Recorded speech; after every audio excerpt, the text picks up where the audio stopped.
हरे कृष्णा, राधे राधे दोस्तों। आप सभी को पुत्रदा एकादशी व्रत की हार्दिक शुभकामनाएं। आप सभी का मेरे इस चैनल पर स्वागत है। पुत्रदा एकादशी व्रत में पूजा का करना जितना ही महत्व रखता है, उतना ही कथा सुनने का भी महत्वपूर्ण होता है। दोस्तों, आज के हमारे इस वीडियो में हम आपके लिए पुत्रदा एकादशी की व्रत कथा लेकर आए हैं। द्वापर युग में एक बार महाराज युधिष्ठिर ने श्री कृष्ण से पूछा कि हे प्रभु, कृपा करके ये बताइए कि श्रावण एकादशी का क्या नाम है, उसकी क्या विधि है, उस दिन किस देवता की पूजा होती है। जब भगवान श्री कृष्ण बोले, धर्मराज, आपका प्रश्न बहुत ही उत्तम है।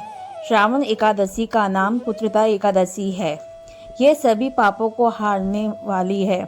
इसमें समस्त मनोकामनाएं तथा सिद्धियों का दाता नारायण भगवान की पूजा होती है। इस समस्त संसार में पुत्रदा एकादशी व्रत के समान दूसरा कोई व्रत नहीं है। ये व्रत निसंतान लोगों को संतान प्रदान करने वाला है। हे राजन, अब मैं आपको पुत्रदा एकादशी के महत्व से जुड़ी हुई कथा सुनाता हूँ। ध्यान से सुनिए। एक समय की बात है, भद्रावती नामक नगरी में सुकेतुमान नाम का राजा राज्य करता था। राजा के पास धन, वैभव इत्यादि की कोई कमी नहीं थी, पर उसके एक दुख था, उसके कोई संतान नहीं थी। इस कारण दोनों राजा और रानी दोनों चिंतित रहते थे। राजा का ये सोच चिंतित रहता था कि हमारे लिए पिंडदान कौन करेगा, बिना पुत्र के पितरों और देवताओं का ऋण में कैसे चुकाऊंगा। अवश्य ही मैंने पिछले जन्म में कोई बुरे कर्म किए हुए हैं, इसलिए मेरे पुत्र नहीं है। राजा को इस प्रकार चिंता में डूबा देखकर रानी भी चिंतित रहती थी। एक दिन राजा चिंता में इतने मगन हो गए कि उन्होंने आत्महत्या करने का संकल्प करा, लेकिन इसे महापाप समझकर सोच विचार के वे जंगल की ओर चल पड़े। वहां अनेकों प्रकार के पक्षियों और पेड़ पौधों को देखते हुए राजा आगे चलते जा रहे थे।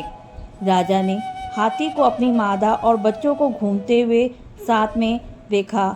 हिरण को भी अपने बच्चों के साथ घूमते हुए देखा। ये देखकर राजा सोच में पड़ गए, मैंने कई यज्ञ किए हैं, ब्राह्मणों को भोजन कराया है, फिर भी मुझे संतान क्यों होना पड़ रहा है। ऐसा मैं क्या करूं जिससे मुझे संतान का सुख प्राप्त हो। ऐसा सोचते हुए राजा आगे जंगल में चलते गए। आधा दिन बीत गया।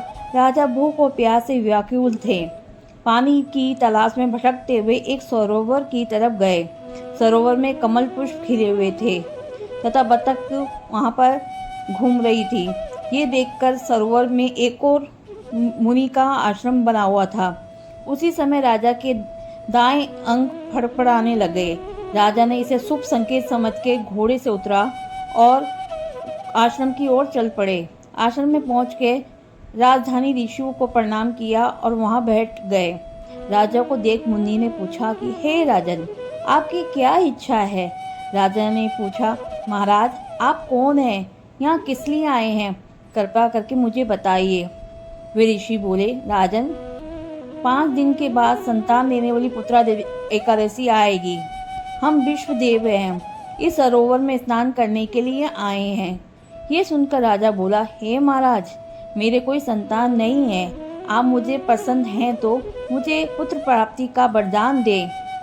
ये बात सुन के उन्होंने कहा, राजन, श्रावण मास की एकादशी का नाम पुत्रदा एकादशी है।